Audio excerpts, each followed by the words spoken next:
Learning to love the self. So, in order to learn to love the self, what we must understand first is what the self really is. Now, the self, or what we refer to as the self, is ultimately an imagination.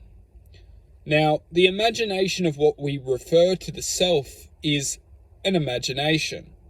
The physical world which we live in is essentially coding this imagination to effectively be ciphered into a category, and within that category we feel almost stuck or imprisoned, and we feel that this is who I am, this is why I am, and this is what I'm going to be. It's almost like a slippery slide, through our education system, through our upbringing. It's almost like we go down a slide and then we get into this box, and then everyone around us basically keeps us into place because we feel that we have to follow that path or follow that just to keep the people around me happy.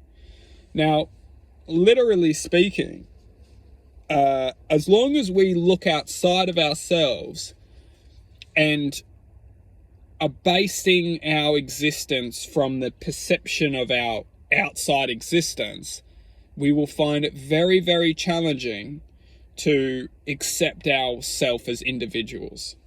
The reason being is because, truthfully speaking, self-acceptance comes from self-analyzation, and the outside world is all about analyzing us as individuals. Because as long as we're being analyzed from the outside world, from everything outside of ourselves, that's including everything you can imagine, from the people when we stop at traffic lights, the people looking at us inside, from family, friends, colleagues, infinitely, people in the grocery markets. Any single frequency form has the ability to look at us and then based on what we feel that person is thinking, we're effectively trying to reflect an image back to that person, almost like to prove something or show something to someone who we are. That's where we go wrong, is because we ultimately try and create this image of reflection that isn't true to ourselves.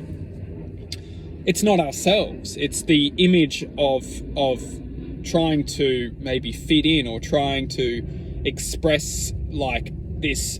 It's almost literally trying to hold ice in the sun. The sun's melting the ice and we're freaking out because the ice is melting, and we think that that's who we are. We think that we're literally melting the existence of our true self away. But what we must understand is that we are infinite. The ice which melts will only manifest into different particles of existence. The reason why I use that analogy is because time does not exist. We do not have such thing as limited time to find our way or find our path. If we don't look at the ice thinking, oh, it's melting, we got to do something, we got to find something quickly, otherwise we'll be like this forever. It's infinite. We've essentially come here to learn how to make our way out of that box. So everything's only positive, and as long as we can understand that the reality which we're living in has programmed us to interact with our lives for a reason, we're essentially come into this reality and manifested everything around us to be given a choice. And that choice is to keep looking outside of ourselves and trying to fit in with what people want us to do, because that's only effectively surrendering to our own.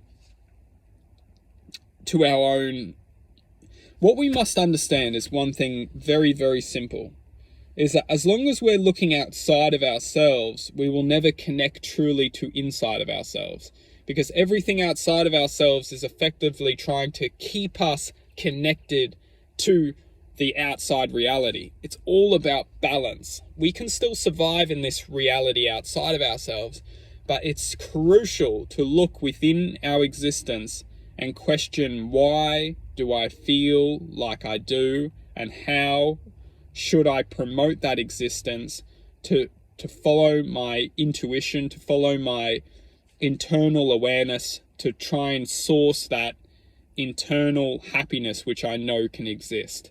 As long as we can ask these questions, we can manifest higher than that slippery slope has created this environment of whatever that is. We can learn to manifest higher into higher states of frequency, into a higher frequency of sound.